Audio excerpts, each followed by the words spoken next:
Morning, it's Xavier. Welcome to my bonsai for breakfast, and guess what's on the menu today? Yep, from the title you'd have guessed, we're going to be hitting the gonzo Chinese elm disaster. I don't know, we're going to be doing more with the deadwood and also having a look at the structure for the cascade. But first of all, I had to show you this because this was looking pretty sorry a few weeks ago. Although I'm not going to show you the pruning on this, in fact I probably won't prune it. It is looking the best it has ever looked. All these beautiful fronds. This is Dawn Redwood at its absolute best. I'm sure you agree. Potting angle has definitely got to be moved around slightly. Maybe I'll do that in a couple of years. But this is when bonsai is really fun, when you see stuff looking like this. Got a few things going the wrong way. Hey, maybe I will prune just a little bit there. Let's just get rid of something obvious. It's not right. But I've got some beneath here, lots of little fronds growing, so I can remove stuff like that, but I'll do that in November. Look at this. Look at it. Absolutely incredible. I'm absolutely over the moon with that. But anyway, I'm sure you want to see the main breakfast menu rather than the starter, so let's crack on.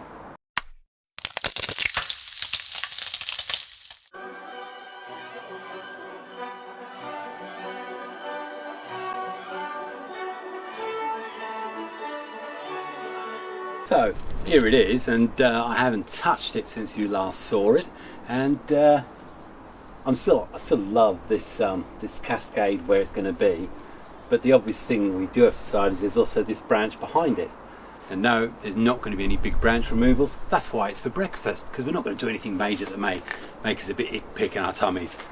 But I will perhaps look at these two branches here, apply a bit of wire to give a bit of shape, and we definitely need to do something about this interesting deadwood carving I was doing. I mean, that was when I was first practicing with my nibblers for the very first time, and I think I've called it Gonzo's Beak Elm or something like that, and it's Gonzo from the Muppets, who had that great big curved beak. Gonzo. I think I might be following up on a suggestion that was sent in by Andrew, where he actually gave me 2 or 3 options on bringing that deadwood down to something a little bit more realistic. And I know we had other people who actually suggested getting these wired out and actually regrowing part of the tree over there. Still part of me is thinking, do we go semi-cascade with what we've got here? And I think once I've done a bit of pruning on here on the elm, because again, if you've all got Chinese elm, you know right now they're putting out loads of growth. You need to keep pruning back to your profile. So that's what we're going to do first of all, and then we'll make some more decisions. Apply a bit of wire to that, come back to you while we bend them in place, so to speak. Well, I've thrown some wire on there, and you know, this is almost a bit of fun. I don't know whether this is going to stay, but I need to try and develop something that if it's going to be a cascade, that we're going to have something up here that's going to represent the apex of it. So just looking at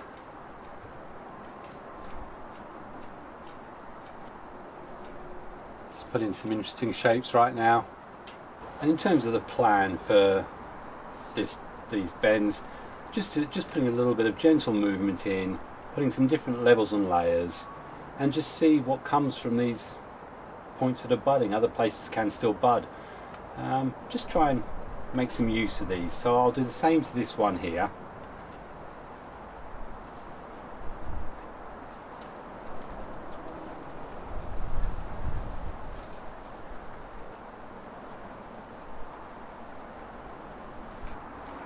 Okay, well, there's a little bit upwards. It's getting it up, and again, we'll see how it grows out from there. So, got the wire on those over there. Happy enough that they've got some upward movement going with it.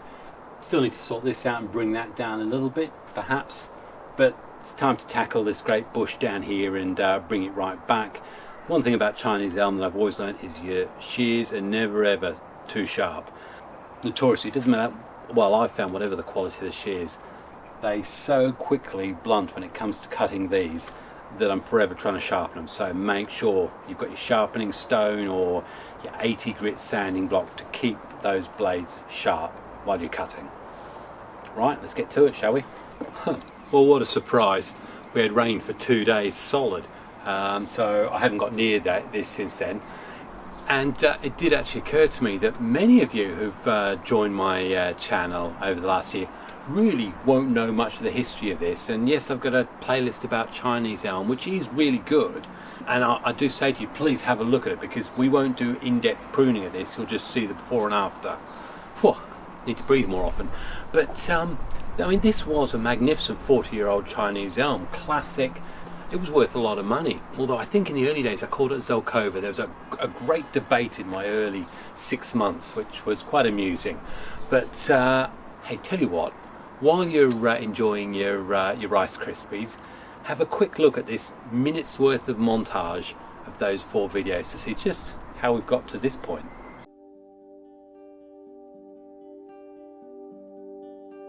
And literally, I'm going to pull this elm, and I'm just hoping that the vascular structure and the stored sugars or energies that may still be within the actual trunk itself may still be enough to kick-start it. Okay, sphagnum moss. Now, I've never done it to quite such a large extent. Phase 1, cut off a lot of the branch structure until we're left with just stubs or partial stubs. The only way that could work is if it was actually further back, otherwise it just really would be just a 1/2 tree. So I'm gonna look at the final version, depending on what happens with this, is these two. I had a look. I can't do anything about the planting angle. The base of that root is pretty well rock solid now. Yeah, I mean, I think you can see, to be honest, pretty gutting, and that was one of 2 very, very valuable trees. The second of those lost completely, and there is a video about that particular bad event. But anyway, what am I going to be doing next? Well, all I need to do is to just sort out these pad layers.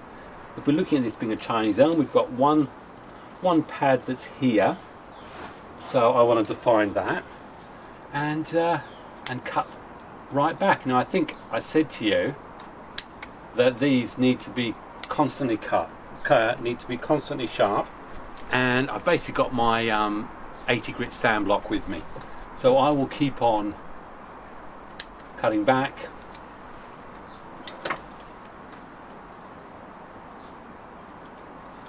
And it's still very, very early days for this, so some of the choices I'm making won't be certainly the final ones. I am just pruning it right back, so 1, we can get light in there, 2, circulation, 3, so I can start building more and more twigginess, and just getting rid of stuff that clearly is wrong. Everything about this seems wrong.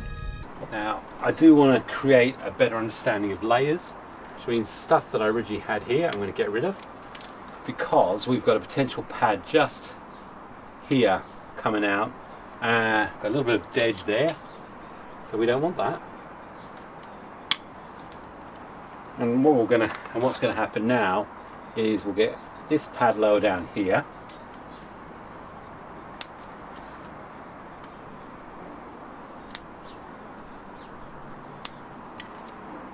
Clear up lots of areas all around, and honestly I could talk through for Britain, but recommend you go and have a look at the Chinese Elm playlist. I'll start just cutting anything going up, anything untoward going down, cutting back to 2 or 3 leaf pairs, and then I'll show you how it looks.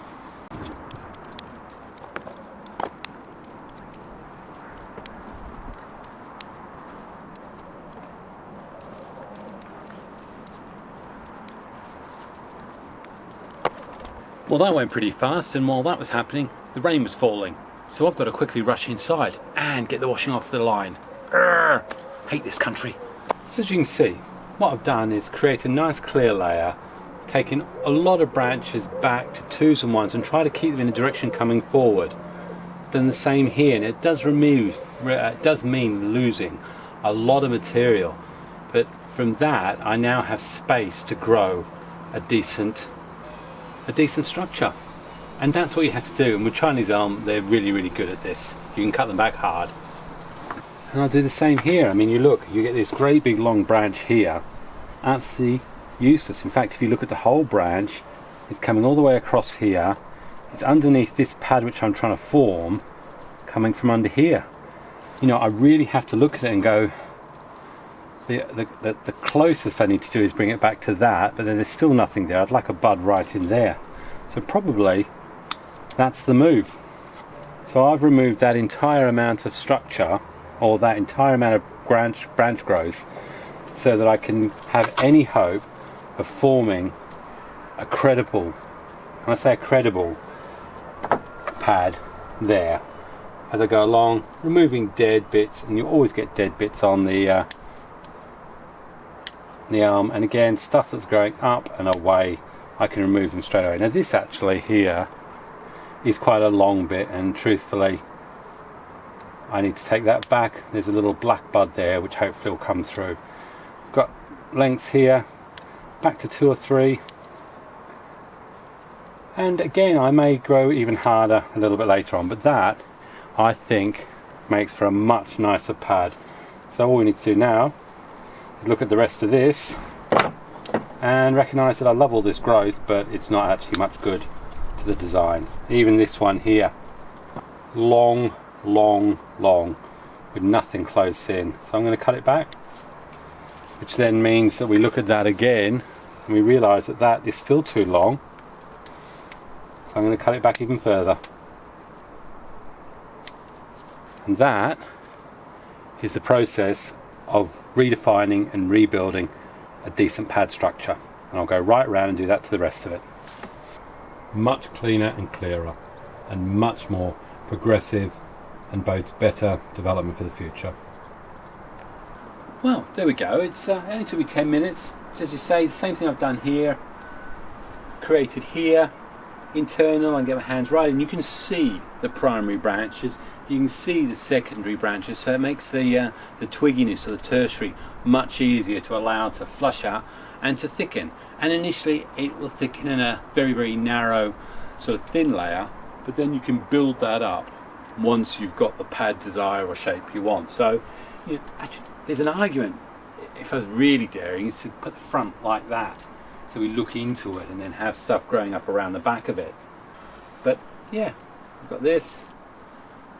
Very interesting. So all we're going to do now is I'm going to start carving and hammering that down. Now I've done loads of carving videos. You know that I did a really good bit about carving actually on this one and also on my privet recently, and all of those can be found in the playlists.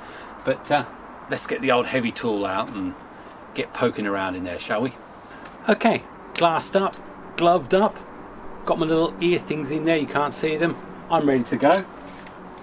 Rock and roll them with this. Nearly twisted out of my hand. Very bad health and safety. Remember, it's always a big two-handed grip on your tool. You don't want to get in the way. And the first thing I'm going to do is, much as I enjoyed having the gonzo on there, let's cut him off.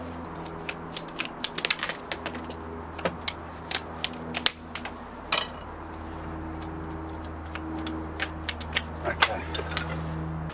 Right, so we're all set up and ready to go. I'm just going to go to town really. Got small lots of rain coming down, so I am got a bit of a hurry up going on. So let's see how we get on, shall we?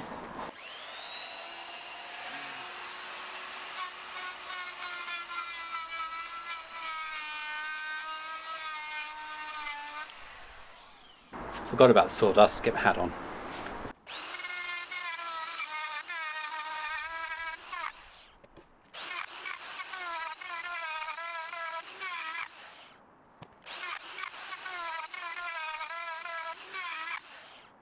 Okay, well, dust everywhere. I hate it because the dust goes all over the blue screen. It takes me ages to get the sawdust off it.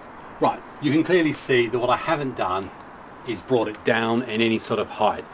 I've done a lot more hollowing on it, and I'm literally about to get the blowtorch on there just to fire off some of those rough edges and ends.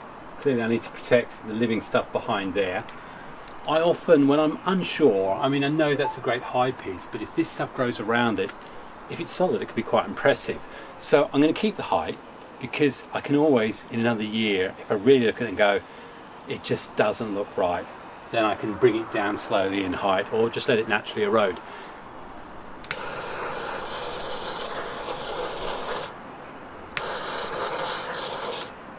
And as well as giving it a nice dark burnished burnt stain, burnt look, it also takes the moisture out of the wood prior to me putting the treatment on.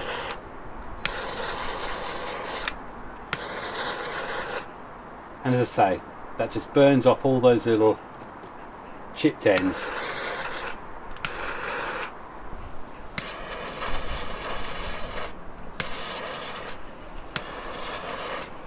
Okay, so let's just brush that out, ready to apply the treatment.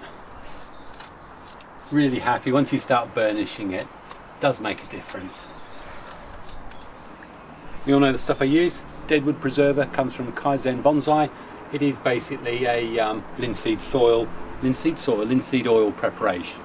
So I'm sure now that your attention is now firmly on what you've got to do at work today. So while I'm continuing to do this, I'm going to please ask that if you've enjoyed this morning's breakfast menu, then hit a massive big thumbs up because that helps my channel, and it makes me feel all warm and googly inside. Googly? Is that a cricket term? If you like seeing interesting stuff done, certainly with Chinese elm or other tying material, then have a look at the new playlist. As I say, I think it's called Can I Save My 40-Year-Old Chinese Elm? And clearly you can see, for those who are watching now, the answer is yes. But it is an interesting journey, so if you haven't seen it, I do encourage you to. Just remember, that was 2022, Xavier, so I wasn't quite so exciting and energetic and, you know, that sort of stuff. I would ask that if you haven't subscribed, that helps me no end. I'd love it if you did that. But more importantly, rather than subscribing, if you like my material, you love listening to me witter on about nothing in particular, then do hit the bell notifications and select all, and make sure it's enabled on your phone, otherwise you won't see it. So apart from that, thank you very much for taking the time to watch and for listening. I hope you've enjoyed what I've done to this creation. It's looking good, so do you fancy just a quick 360 on it? And of course, if you've got more suggestions, whack them down in the comments. This has got a long way to go, not least that it's got to come out of this great big pot, which may happen next year. It's looking healthy. Well, there's the next stage of the progression. I'm loving it. I love the way that Deadwood preserver acts and looks, and so far, you know, after using it for over a year, anything that I've applied to it has gone hard and certainly hasn't showed any signs of rotting. So I'm really happy with that from Kaizen. In fact, I'm going to put a link in the description because I do think it's a good product. Got the pad development as you saw me go, and as I say once again, there's lots more detailed content in creating sort of pads on Chinese elm in my playlist. But otherwise, we've now got to wait for this to develop and grow, and I'm not even sure whether it's even going to count as a semi-cascade thinking about it, but it's definitely going to be unique, I think. So give it a spin.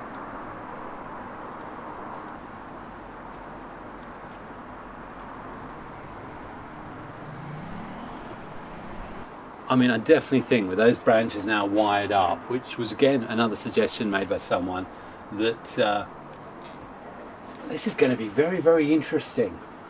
I just wonder that the whole idea is that it's a slow mountain or mountain top or something, and it's growing to follow the line of the mountain ridge. I don't know. My imagination goes wild. Anyway, hopefully this hasn't been too tawdry for your breakfast and you haven't left you with a little bit of indigestion for work. So, from Xavier, enjoying his bonsai priority, wishing you all the best, happy bonsai and God bless. Cheers.